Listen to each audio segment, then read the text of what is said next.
Monsieur le vice-président, merci d'être avec nous. J'apprécie. Content d'être ici. Revenons au bureau, Vania. Vendredi, de votre perspective. Ouais, t'as de bonne télé, comme le président l'a dit.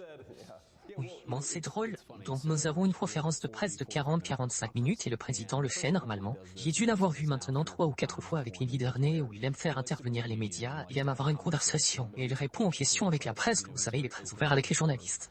Et ce que j'ai remarqué, c'est que pendant les 25-30 premières minutes, c'est qu'il a essayé de se plier en 4 pour être gracieux et gentil envers Zelensky. Même quand Zelensky le piquait. Même quand il le harcelait, il disait des choses que je pensais fausses. Le président a simplement essayé d'être diplomate. Je pense que c'est son instinct naturel dans ce genre de situation.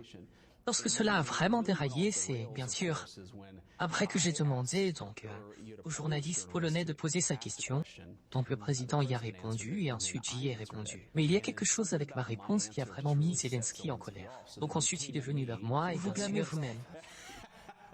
Et donc je suis retourné vers lui. Mais ce que j'essayais de faire initialement, c'est en fait d'essayer de détendre un peu la situation parce que je me dis, nous avons ce meeting, bien sûr, il y a des centaines de caméras de télé ici essayant d'avoir cette conversation en privé. Et puis le président, alors que nous continuons en aller-retour, j'ai essayé de nouveau de dire, eh bien peut-être que nous devrions avoir cette conversation en privé, et le président était là, non, en fait, je ne veux plus avoir cela en privé, je veux avoir cette réelle conversation au public pour que le peuple américain voit. Et je pense qu'il y avait vraiment un certain manque de respect et un sentiment de droit bien plus important. Écoutez, nous pouvons faire abstraction de toutes ces choses-là, mais le président a fixé un objectif très clair pour son administration. Il veut que les massacres cessent. Et je pense que cela est très important pour le président Zelensky et également pour le président Poutine. Ils doivent tous les deux venir à la table de négociation. Et c'est finalement là que les choses ont explosé. Ça ne m'intéresse absolument pas ce que le président Zelensky dit de moi ou de qui que ce soit d'autre. Mais il a montré une réticence claire à s'engager dans le processus de paix que le président Trump a déclaré être la politique du peuple américain et de son président. C'est la vraie panne. C'est que je pense qu'il n'était pas encore là et je pense franchement maintenant qu'il n'y est toujours pas. Mais je pense qu'il devrait y être au final. Il a, à ma connaissance, il a essayé de revenir à l'intérieur. Il a essayé de rester plusieurs fois et ensuite il aurait fait de nombreux appels pour revenir. Est-ce vrai? Je n'en sais rien des nombreux appels, mais ils ont certainement fait une demande pour revenir et continuer la conversation. Le président a dit, écoutez, premièrement, ils étaient irrespectueux. De quoi même allons-nous parler? Ils ont montré une réticence claire pour le règlement pacifique que le président Trump essayait d'apporter à la situation. Je pense que pour les Américains, il est utile de prendre du recul et de se demander quel est le plan réel ici.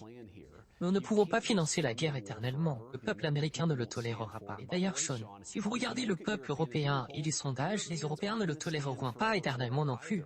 Nous devons apporter un règlement pacifique à ce problème. C'est ce que le président essayait de faire et il continuera à essayer. Mais il faut être deux pour danser le tango. Vous devez avoir un partenaire en négociation en Ukraine qui reconnaît que bien évidemment qu'ils auront leur point de vue et ils ne vont pas toujours être d'accord avec nous, mais ils doivent participer à la conversation.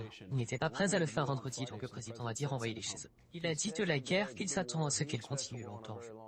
Je ne sais pas où il obtiendra l'argent pour financer cette guerre. Je doute que l'Europe continue à financer cette guerre au même niveau que Biden et Harris la finançaient. Et ensuite, la question maintenant est de savoir si cette administration continuera à offrir de l'argent et des armes pour que cette guerre continue. Parce que sans l'Amérique, je dirais que le président avait raison quand il a dit « ils n'ont aucune carte ». Eh bien, Sean, je pense que nos amis européens ne rendent vraiment pas service aux Ukrainiens car leur propre population disent « nous n'allons pas financer cette guerre indéfiniment ». Le peuple américain dit « nous ne voulons pas financer cette guerre indéfiniment ». Donc la seule chose qui soit dans le meilleur intérêt de l'Amérique, de la Russie, de l'Ukraine et de l'Europe est de mettre un terme à cette affaire. Ce qui s'est passé, Sean, c'est que vous avez Zelensky qui est en Europe et beaucoup de nos amis européens lui font les louanges et lui disent « vous savez, vous êtes un combattant de la liberté, vous devez vous battre éternellement ». Mais se battre éternellement avec quoi? Avec l'argent de qui? Avec les munitions de qui? Et avec les vies de qui?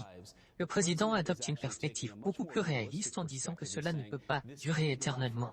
Nous ne pouvons pas financer cela éternellement et les Ukrainiens ne peuvent pas se battre éternellement. Alors réglons cette affaire de manière pacifique.